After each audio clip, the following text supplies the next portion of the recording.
Hai semuanya, jadi aku udah lama banget off ya, beberapa bulan ini aku off. Jadi sebenarnya aku ada masalah kesehatan aja sih ya. Aku mau cerita pengalaman nih, kalau misalnya di Kyrgyzstan gimana sih medicalnya gitu, dan kalau misalnya kita mau ke suatu klinik atau hospital, kita kemana sih yang friendly foreigner gitu kan? Karena kan mostly di sini tuh nggak bisa bahasa Inggris, jadi kita dituntut untuk bisa berbahasa Rusia gitu ya. Kalau misalnya namanya masalah kesehatan, dokternya tuh kan pengen banget kita tahu kesehatan kita tuh, apa yang diucapkan dokter tuh kita tahu gitu kan ya. Kalau misalnya bahasa Rusia ada penerjemah, kita kan sebenarnya nggak tahu ya, jadi itu kurang satisfying gitu menurutku. Dan I don't feel satisfied. Jadi aku mencoba mencari beberapa klinik dan hospital yang friendly foreigner, yang mana sih dokternya bisa pakai bahasa Inggris gitu. Aku mau rekomendasiin ke kalian, kalau misalnya kalian lagi di Kyrgyzstan dan ada masalah kesehatan, kalian tuh harus kemana. Ini nggak sponsor sih ya, memang sih siapa yang mau sponsor juga kan ya. Jadi sharing aja sih. Kalau misalnya kalian ada permasalahan, mau ke dokter umum dulu, kayak misalnya ada permasalahan di kulit, atau ada burn di kulit, atau ada permasalahan batuk, pilek, demam yang seperti itu kan kalian harus ke dokter umum dulu ya. Nah, kalau misalnya kalian mau ke dokter umum, ini nih yang friendly banget sama foreigner, itu bisa ke LD Clinic. Itu ada di Bishkek. Ini kita lagi ngomonginnya di Bishkek ya. Di Vedanta ini kalian bisa telepon by appointmentnya, terus nanti kalian tanya jam berapa bisa datangnya dan available jam berapa, dan itu dokternya mostly bahasa Inggris. Karena dokternya itu yang selama ini aku kesana itu dari Korea, dari Europe, dan dari Amerika gitu kan. Jadi memang bisa bahasa Inggris. Cocok. Terus kalau misalnya kalian sakit gigi, kemarin aku giginya sakit karena tambalannya pecah. Jadi aku bingung banget gimana sih aku harus cari gitu. Nah, beberapa temanku nyaranin ke hospital umum gitu kan, ke stomatologi atau enggak dentis umum gitu, yang ada di hospital umum gitu. Cuman pakai bahasa sini kan pasti Rusia, dan aku harus ngajak temen lokalku buat bantuin aku translate gitu. Jadi nggak ngerasa nggak enak sih ya, maklum orang Indonesia, tetap aja ngerasa nggak enak walaupun minta bantuan. Jadi nyari-nyari kan ya. Ada beberapa stomatologis atau enggak dentis yang bisa bahasa Inggris di sini. Kalian bisa cari di Instagram, banyak banget, dan inilah salah duanya. Aku biasa pakai yang pertama. Itu bisa bahasa Inggris dan friendly banget. Jadi enak banget kalau misalnya kalian ngomongin masalah gigi kalian atau enggak ada masalah sesuatu gitu.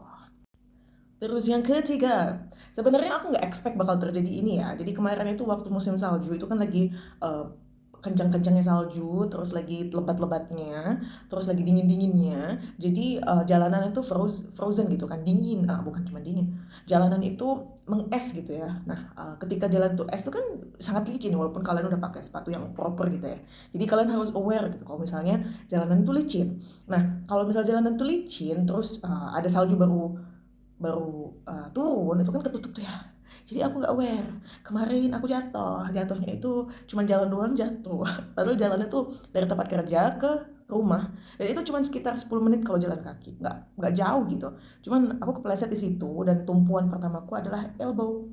Jadinya kemarin aku kena fracture, jadi tulangku patah, dan aku harus segera dioperasi.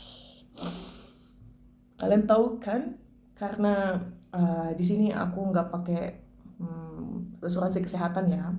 Uh, jadi aku tuh kemarin sempat bingung, wah kalau misalnya fracture ini di Indonesia nggak pakai asuransi kan mahal banget ya.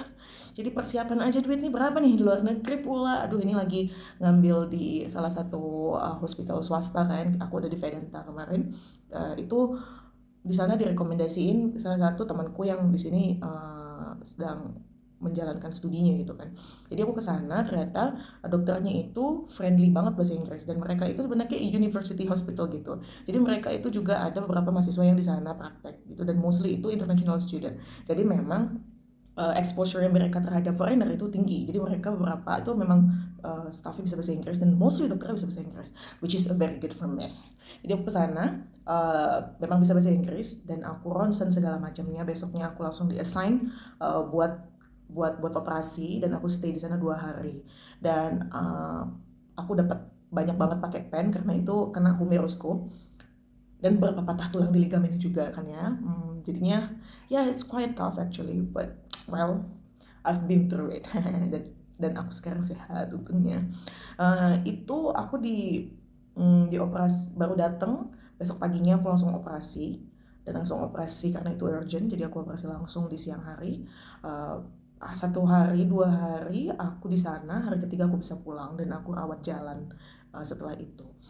Dan yang paling enaknya itu ya, setiap kalau misalnya aku rawat jalan itu mau ke dokter untuk buka jahitan, untuk ganti ganti perban kayak gitu, itu aku nggak bayar sama sekali. Bahkan aku konsultasi sama dokternya, aku nggak bayar dan aku nggak ngantri. Jadi aku tinggal appointment by WhatsApp gitu. Dok, bisa nggak aku hari ini jam segini mau appointment sama kamu gitu. Dan aku nggak bayar sama sekali. Sampai di akhirnya aku ronsen, final ronsen gitu, baru aku bayar. Dan itu sumpah beda banget sama di Indo ya, di mana-mana kalau misalnya ke rumah sakit harus antri dulu, tapi ini aku nggak antri gitu.